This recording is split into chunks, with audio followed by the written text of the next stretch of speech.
Welcome to the Music for the Soul podcast, where we talk honestly about difficult things. This is a place where music, hope, and healing come together. I'm Becky Nordquist. And I'm Steve Seiler. If you've ever heard a Music for the Soul song, or a Music for the Soul spoken word testimony, or watched a Music for the Soul video, you have been impacted by the work of today's guest, who is the wizard behind all of our amazing sound, and his name is Kent Hooper. Welcome, Kent.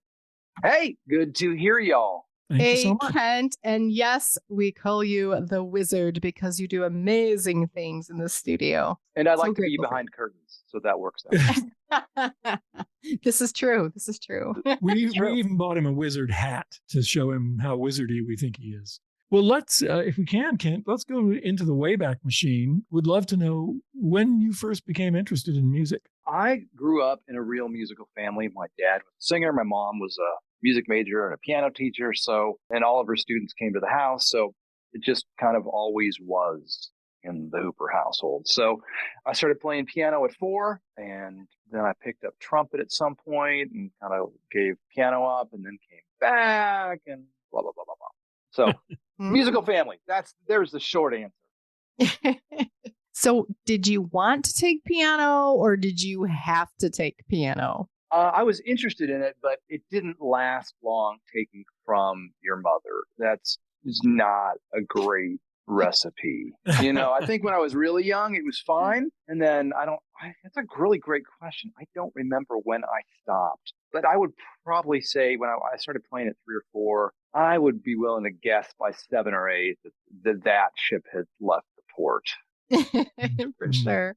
So I have to ask, so what are some of your favorite artists or early influences growing up, other than your family? Obviously, when your family's musical, it kind of just seeps in through your DNA anyway. But yeah, so my parents attended a really big Episcopal church as a kid, and they were both in the choir. And this was kind of the old school church where there's a big old pipe organ and there's a loft, and the choir's up in the loft. There's nobody on the stage, which I actually still kind of think has its merits in a church. That's a different discussion. But the kind of music that was played there was a lot of organ music and choral music. And looking back, even though back then it wasn't like I went, oh, I can't wait to go home and listen to more choral and organ music. I realized that so much of what speaks to me came from that. So a lot came from that, and my parents were always playing the Carpenters or Barry Manilow. There was a lot of Manilow in the house, John Denver. So those were kind of the things that I was exposed to early on. And I think the next big thing that was like really interesting to me is when Star Wars came out in 77. That score just like changed my life. I remember buying the vinyl of that and listening to that over and over and over again. So I guess those were the early influences. I had several detours throughout, going through phases of musical, fans and stuff that I'm sure everybody has. But that was probably the genesis, was that stuff. I went through a progressive rock phase where I just loved, kind of math rock that, had all sorts of complicated rhythms and stuff like that. And yeah, so I guess favorite artists, that's tricky because that changes a lot. But my favorite artist growing up was definitely Rush, progressive rock group.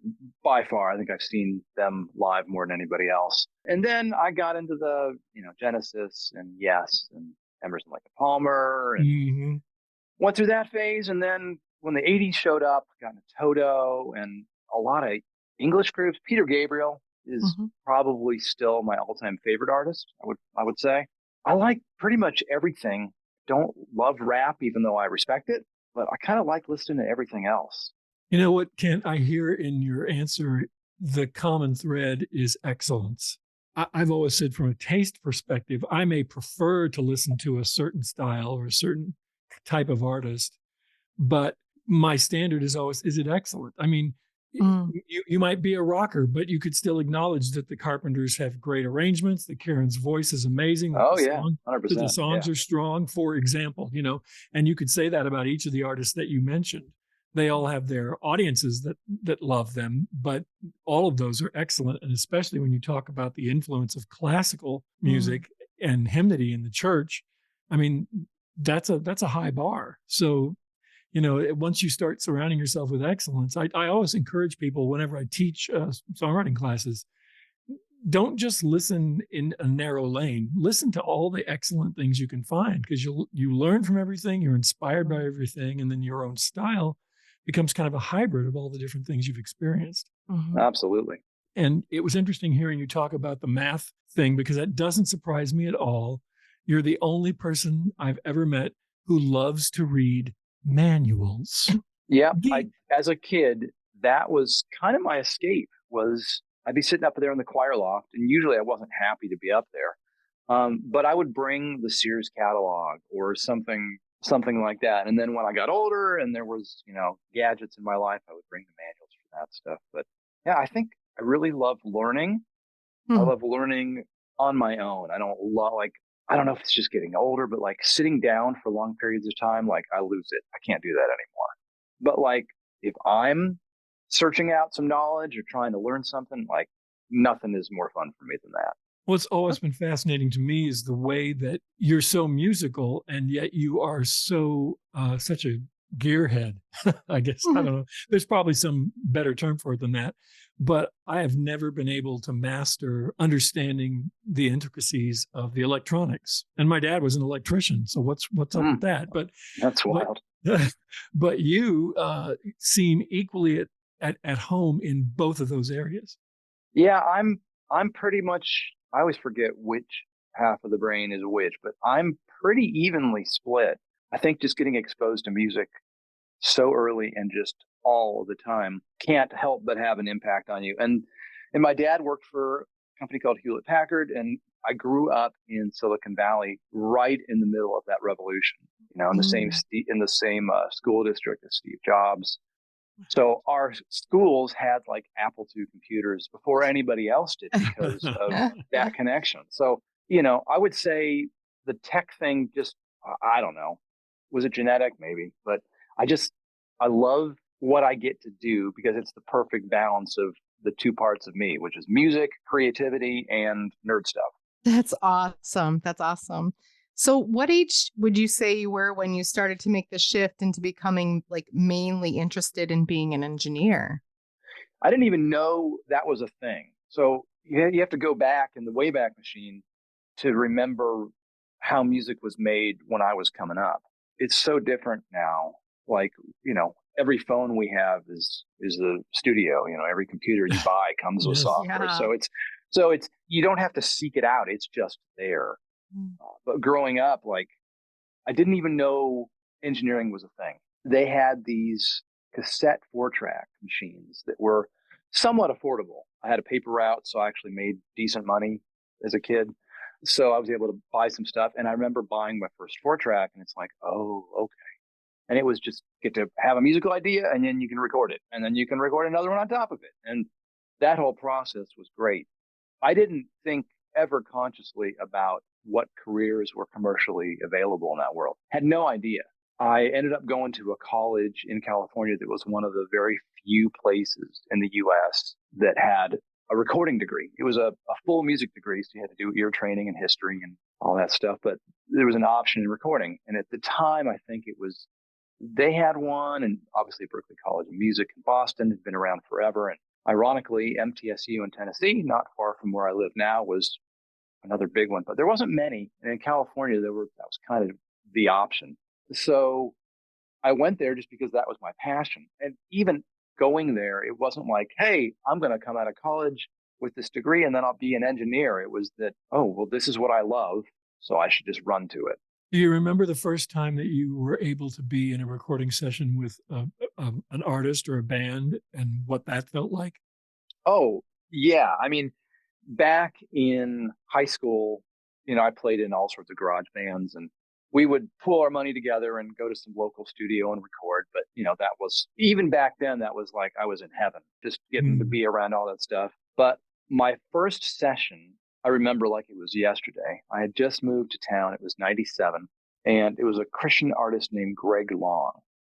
And there was a guy at the time, a really well-known Christian songwriter who had won, Songwriter of the Year with the Doves for a while. And he was just kind of at the top of his game. And through a long story, which I won't bore you with, I met him, and he heard my programming, which for people listening who don't know what that is, programming is not like computer programming. It's the process of layering keyboard and other electronic sounds in what we call a sequencer and putting it together. So even though I was a player since I was 4, when I came to Nashville, it became pretty evident that I needed to figure out where I could compete in this town for jobs. And literally within the first few weeks, hearing the caliber of the musicians here, I went, oh, okay, they're real players. I can compete as a musician.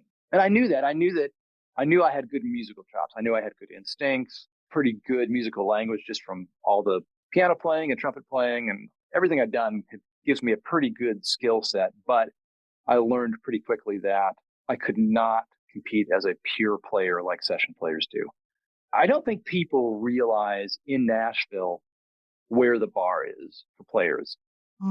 I dare to say it's higher than anywhere else in the world. It's definitely more musicians per square mile than anywhere in the world. Yes. But the speed at which things happen in Nashville is mind-boggling. It really is. When you show up and you've got 5 people in a room and no one's heard the chart, no one's heard the song. They listen down to the song. Somebody's actually making a chart on the fly, and then within 30 minutes, you have something that's close to being done. It's just insane. But anyway, it's astonishing. I just want to affirm that and echo that. I've been recording in Nashville for over 25 years now, and I still am surprised.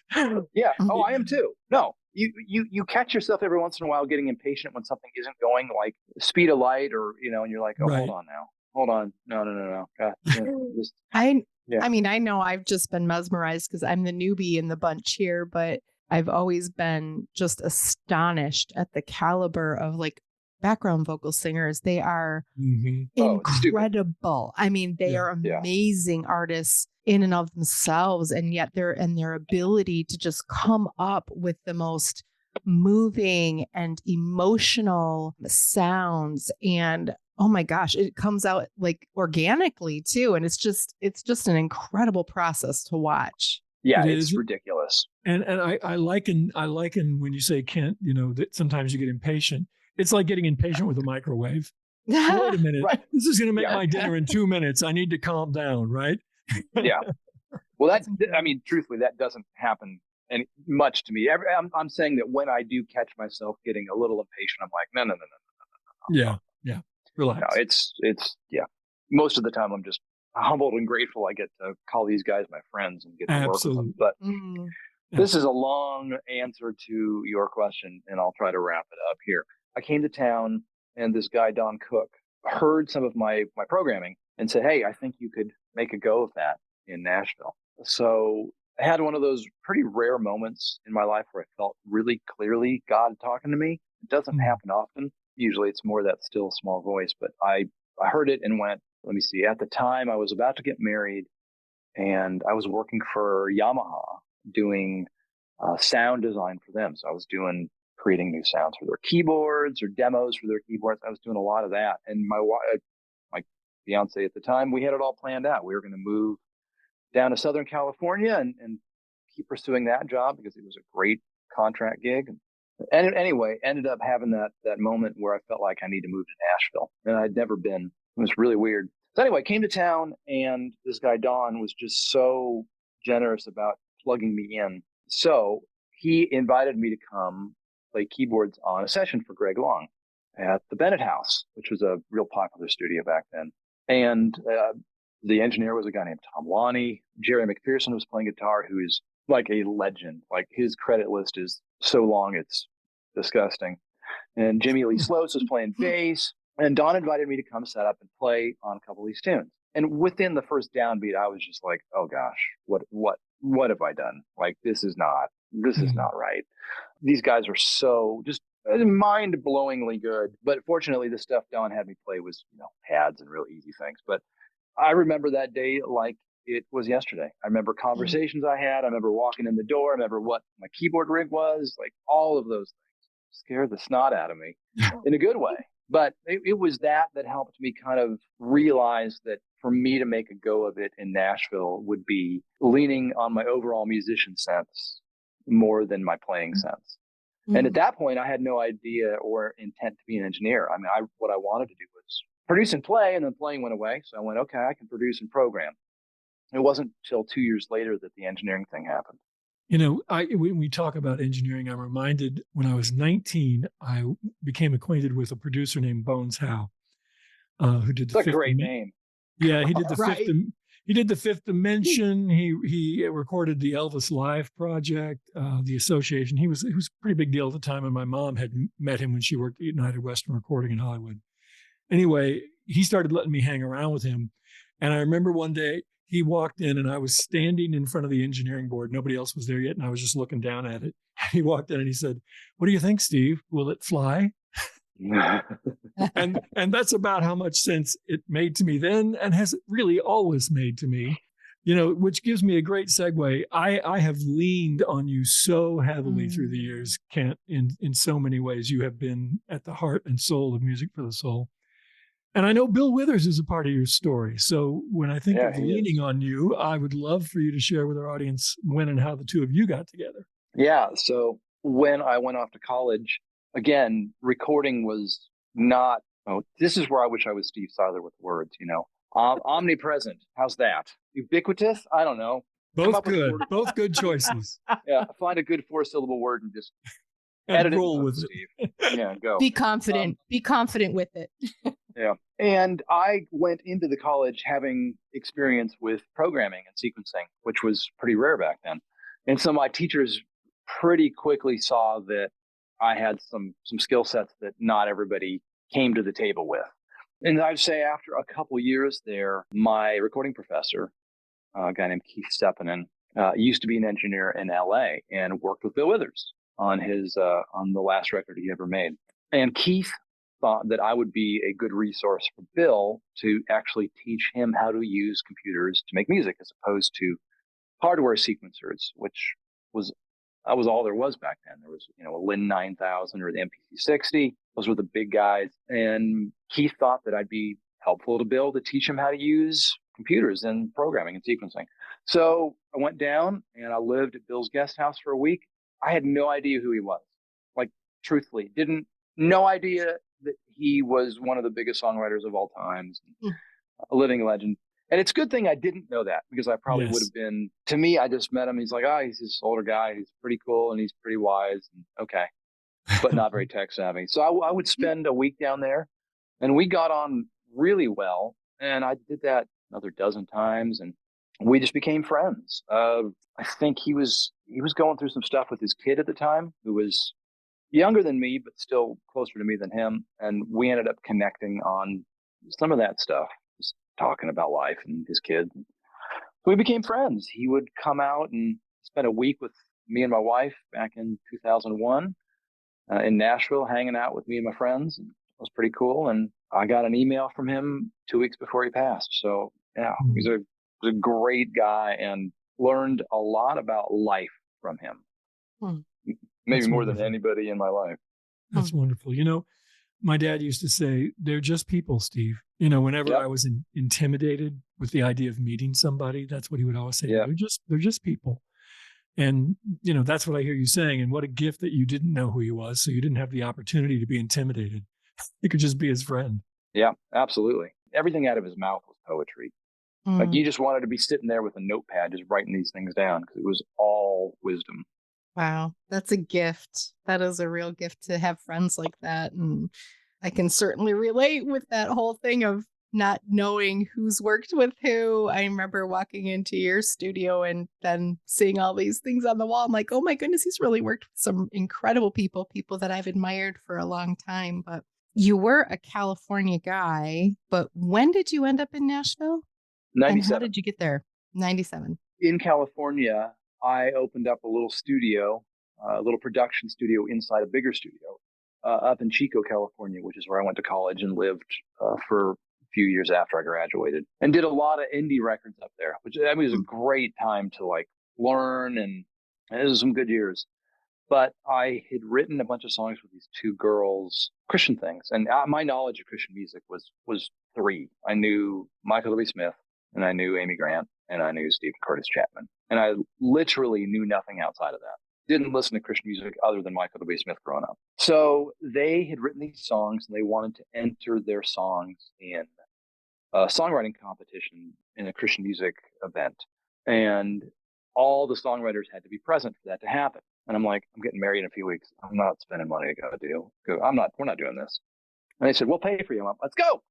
So it was in Estes Park, Colorado, and it doesn't exist anymore, but it used to be a really big thing. I think, Steve, you've been probably a couple times. Oh, the seminar in the Rockies. I really missed that. Yeah. Not so much miss the seminar. Not so much miss the seminar, but the Rockies, yes, can do the Rockies anytime. Rockies is great. But anyway, so I went there and we went to a bunch of panels and our song. It was real interesting to go, but that's where I met Don Cook. He was one of the panelists and came up to me after he heard our song and liked the song, but was more interested in my programming. So I completely owe my move to Nashville to Don. So that's how I ended up here.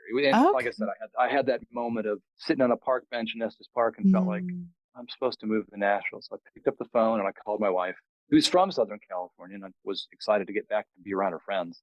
I said, honey, I feel like we're supposed to move to Nashville. And she said, okay. Yeah, it was a hard sell, huh? And I went, what? I was kind of thinking she was going to push back, and in some ways I was kind of hoping she'd push back. We got married 3 weeks later, and 3 months later we moved to Nashville. Wow. It happened that fast. So where does Philip Kevin fit into all of this? I was introduced to Philip when I was at college.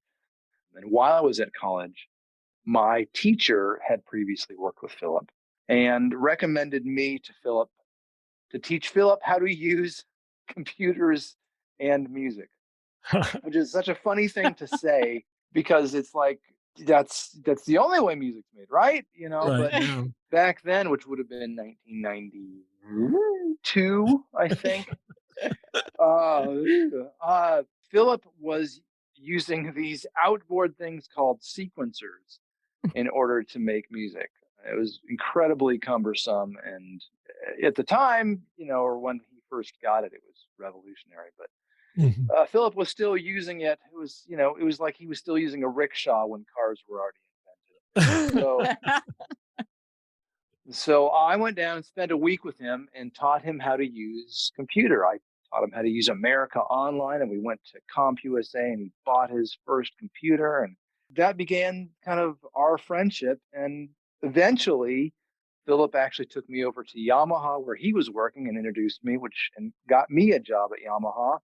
And then I moved to Nashville, and then I gave Philip his first job in Nashville, and he followed me out here about 5 years after I moved out here. So what I love hearing in your story is you hear this progression. Often you're in a space that you don't know how the dream's going to happen or where you're going to end up. But, you start with that young love for music, and you played and you thought you'd be playing, and then you end up producing and programming. And then you get to the engineering point. And it's neat to hear that you had a studio then in California, right? A little one. Yeah.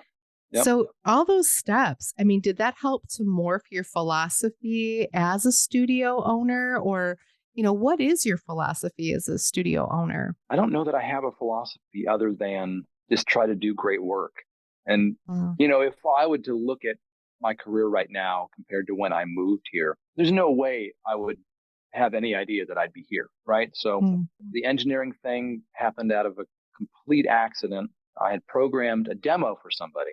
This producer named Chris Harris heard it, and he was doing a CeCe Winans record and said, hey, can I hire you to program on the CeCe Winans record? It's like, oh gosh, sure. So I did that, which was, that was a good gig, right? CeCe was pretty big back then. Did that, and we had a great time. We got along real well, and it was fine. And then I get a call from his manager and said, hey, Chris's engineer's booked. Are you able to engineer? Can we hire you to engineer for 2 weeks on this project? I went, okay. I obviously had been recording for years, but never for hire, never when somebody else was, we were on the clock, and it went really well. That 2 weeks turned into about 3 years, where I did all the engineering for Chris. And during that time, I built a studio in my previous house. And this is before everybody and their mother had a studio in their house. Because, the cost of entry back then to get into recording was not so cheap. Like I said, now you can get a phone, a phone or, your basic MacBook Air for $700 and you're in, right? And spend $100 on a mic and you can call yourself an engineer. But back then it wasn't that. To get a computer recording system was 10 grand, and microphones weren't that cheap, and good microphones were really not cheap. So, and still aren't. Yeah, and right. still aren't. Yeah. So I was part of that first wave of people that were like, hey, I'm going to build a real studio in my house, and hired a studio designer and did it right. And that was a huge part of how I ended up as an engineer. That sort of cemented the deal. Yeah, no, it totally did. So all that to say, the scope of what I do in my philosophy is really just, where is the work? Where's the work that I want to be doing? Who are the people that I want to be working with? Which I think is actually for me, that's more important. The producing thing kind of went away. I have a daughter with special needs, and the commitment that's really required to be a great producer as far as time goes, once I had my daughter, was like, I just can't do that anymore. Like, I'm not going to be the dude who's leaving town for 2 weeks to go make a record or write, it wasn't in the cards for me. So the producing thing kind of stopped, and mostly by my own choice, partially by circumstances. But you know what I hear in your story, Kent, that I think is something people should pay attention to, is the honest assessment. Yeah. Is being able to go, yeah, I'm a musician, but I'm not that kind of musician. Right. Yeah. Yeah, I'd love to be a producer, but here's what it means to be in that game and at the level I would want to do it. I'm consistently hearing an honest assessment, which I think is something sometimes when people are going after their dreams, that's a hard thing to do. And you kind of have to lean in and trust God that you will find your lane. If my friend Rick says, you can't win if you're not in the game. And the thing I hear is that you stayed in the game and you found your position in the game. I'm going to really work this baseball metaphor now. Yeah, okay? Keep going. So anyway, no, it sounds like you held things really loosely, and that's so key in so much of life, isn't it? You hold it loosely. And well, I'm not really great about other parts of life doing that. I'm just good at doing that, knowing that, hey, I want to be making my living in music, and how, what's the best way that's going to happen that fits the lifestyle that I want. Yeah, and there's that honest assessment again.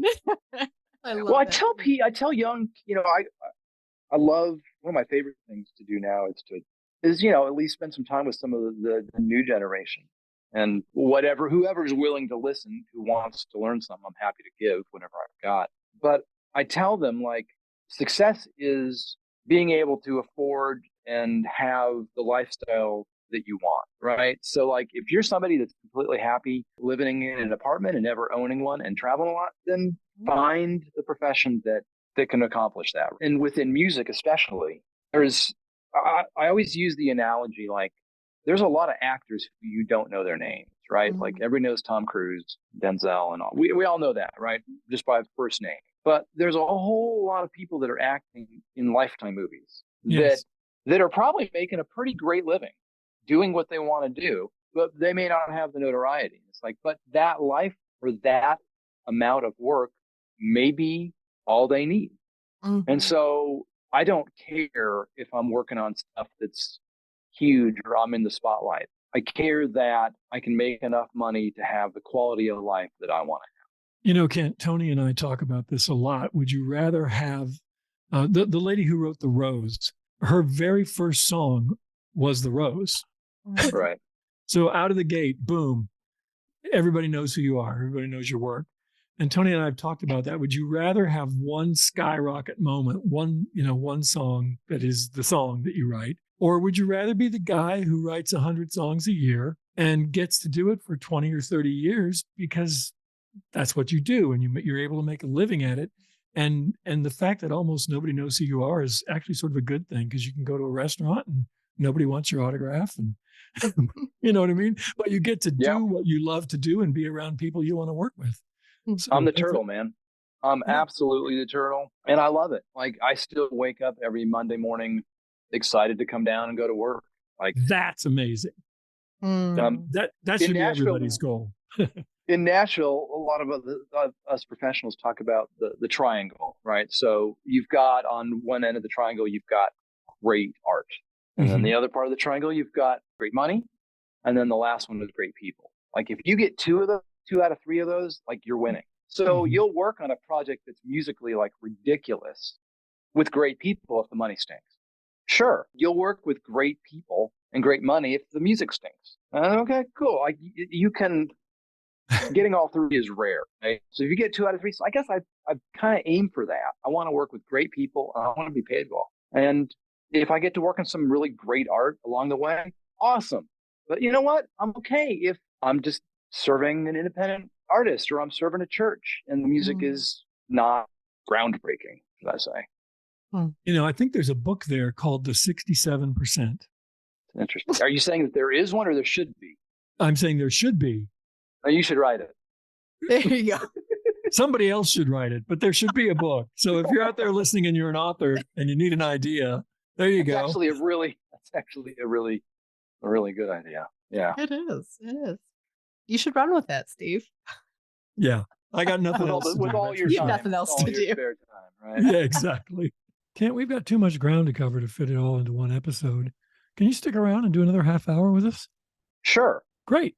If you enjoyed the discussion today, please share it with a friend and give us a positive review on iTunes. And please visit our website, musicforthesoul.org, where you can stream or download every song in our catalog. Read our lyrics, our healing music guide, our blog posts, and much more. Thank you for listening. God bless.